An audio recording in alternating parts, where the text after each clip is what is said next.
India में biotechnology का development कैसे हुआ? ये जैसे छोटी छोटी चीजें है ना, ये पढ़ाने की नहीं है, तो मैं पढ़ा देती हूँ क्योंकि कोर्स से आउट है। वो कह रहा है कोर्स से आउट है, पर कोर्स से आउट नहीं है। समझ में आया ना? Government of India had established the national biotechnology board in 1982. This board was transferred into Department of Biotechnology under the Ministry of Science and Technology in 1986. अब इसका वर्क क्या था? नेशनल बायोटेक्नोलॉजी बोर्ड का काम क्या था?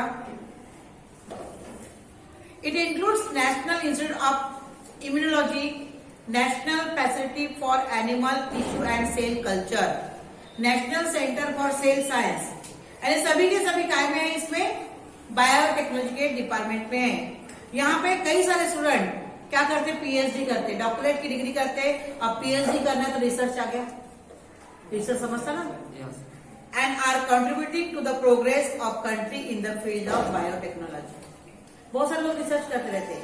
मैंने उस दिन तुमको बताया था ना, रिसर्च के लिए वो एग्जाम होती है आइजर की। आइजर इंडिया में 2 कॉलेज है, पुणे और बैंगलोर में। वहां 12th के बाद अगर अच्छा सा पढ़ लिए, अच्छा परसेंटेज ला लिए, तो डॉक्टर इंजीनियर से भी तुम आगे बढ़ सकते हो। समझ में आया ना? फाइजर होता है। 10th क्लास में आ गए हो तो कुछ कुछ पढ़ना सीखो। सब लोग 12वीं कर रहे हैं, अपन 12वीं कर रहे हैं, वो तो ठीक है, 12वीं तो करना ही पड़ेगा ना, पर पढ़ना भी पड़ेगा। कमर्शियल एप्लीकेशन ऑफ बायोटेक्नोलॉजी, व्यापारिक वे में इसका उपयोग। Crop biotechnology is use in agriculture field to improve the yield and variety. Agriculture field में क्रॉप बायोटेक्नोलॉजी का यूज करते हैं, काय के लिए? हायर यील्डिंग के लिए और क्रॉप के वेराइटी को इम्प्रूव करने के लिए। इम्प्रूवमेंट तुम्हारे में भी हो सकता है ना? पढ़ोगे अच्छा, लिखोगे अच्छा, तो अच्छे से इम्प्रूवमेंट हो जाएगा। पर जिसको पढ़ना ही नहीं तो उसका इम्प्रूवमेंट होगा क्या? नहीं।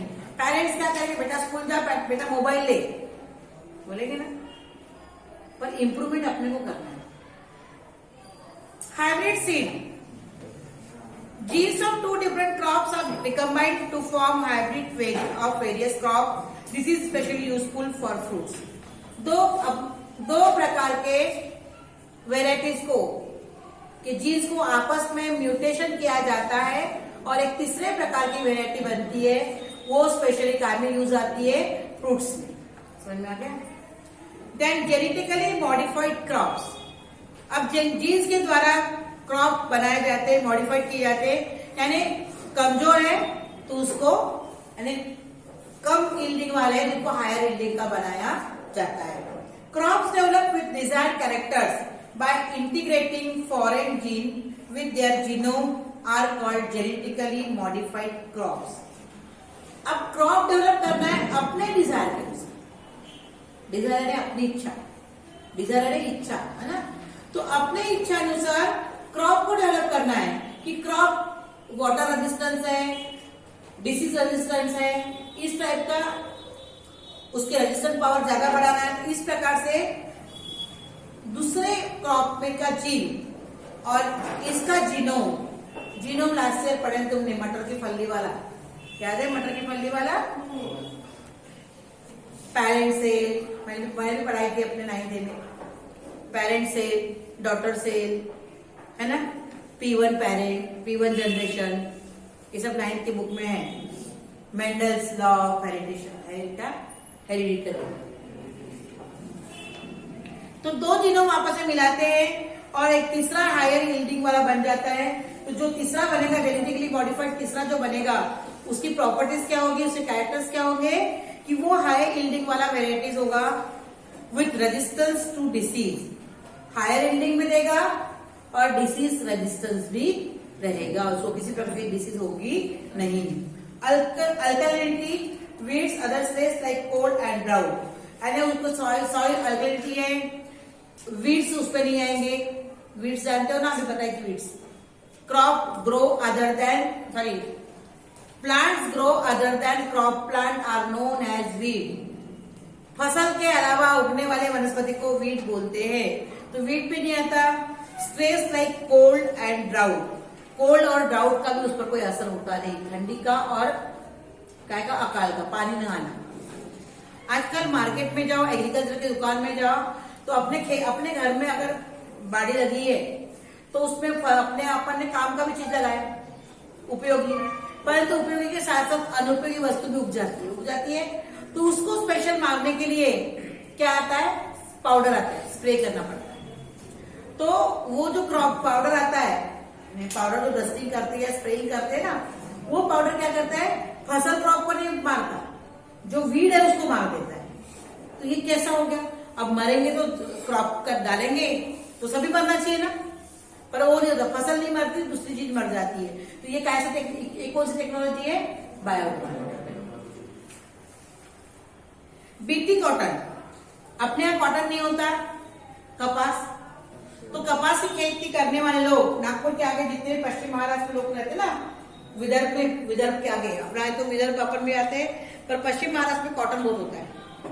यवतमाळ अकोला जिले में बहुत ज्यादा कॉटन कपास की खेती करते लोग, मालूम है ना, नागपुर के आगे पूरा कपास रहता है खेतों में। तो वहां एक कपास की वेराइटी है जिसका नाम है बीटी कॉटन, बहुत कॉमन है बीटी कॉटन। अब बीटी कॉटन क्या है, ये कॉटन नहीं था, कॉटन तो नॉर्मली था, पर बीटी कॉटन एक वेराइटी है। A gene had been isolated from the bacterium Bacillus thuringiensis and integrated with the gene of cotton. Due to this, the toxin which is fatal for bollworm was produced in leaves and balls of cotton. If bollworm feed on leaves, the toxin destroys its alimentary canal and the bollworm dies. अब BT cotton क्या है, BT cotton एक cotton की variety है, hybrid variety है। कैसी बनाई गई है, a gene had been isolated from the bacterium bacillus thuringiensis।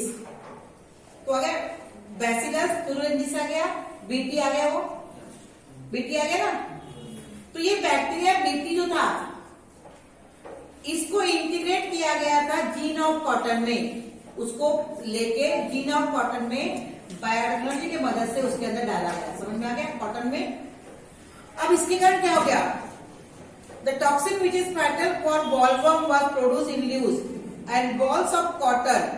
अब कॉटन के अंदर ये बैक्टीरिया को डाल दिया तो कॉटन के प्लांट के ऊपर बॉलवर्म आते हैं, तो बॉलवर्म एक इंसेक्ट है, तो वो क्या करता था, कॉटन की लीव्स पूरी खा लेता था और बॉल्स को, बॉल ऑफ कॉटन और bollworm was produce in leaves and bolls of cotton. If bollworm feed on leaves the toxin destroys. ये बॉलवर्म उस लीव्स को पर फीड होते थे तो क्या होता था, toxin destroys its alimentary canal. Cotton की वेराइटी में बीटी यानी बैक्टीरिया को इंजेक्ट कर दिया, किसको, बैक्टीरिया को इंजेक्ट करने से क्या हुआ, कॉटन की ओरिजिनल वेराइटी, समझ में आ गया, मैं दिख रही हूँ, कॉटन की ओरिजिनल वेराइटी है, उसके अंदर क्या डाला, बीटी को डाला। बीटी यानी कौन है, बैक्टीरिया, बैसिलस thuringiensis, ठीक है, इसको उसके अंदर इंटीग्रेट किया। अब जब एक कॉटन का प्लांट ग्रो हो रहा है तो उसकी लीव्स पर कौन आ रहे हैं, bollworm. Bollworm was produce in leaves and bolls of cotton. Bollworm भी आता है और बॉल्स, कॉटन के बॉल्स भी आते हैं। और ये बॉलवर्म जो है वो कैसे फीड करता है, लीव्स ऑफ कॉटन। काय पर फीड करता है वो, लीव्स ऑफ कॉटन।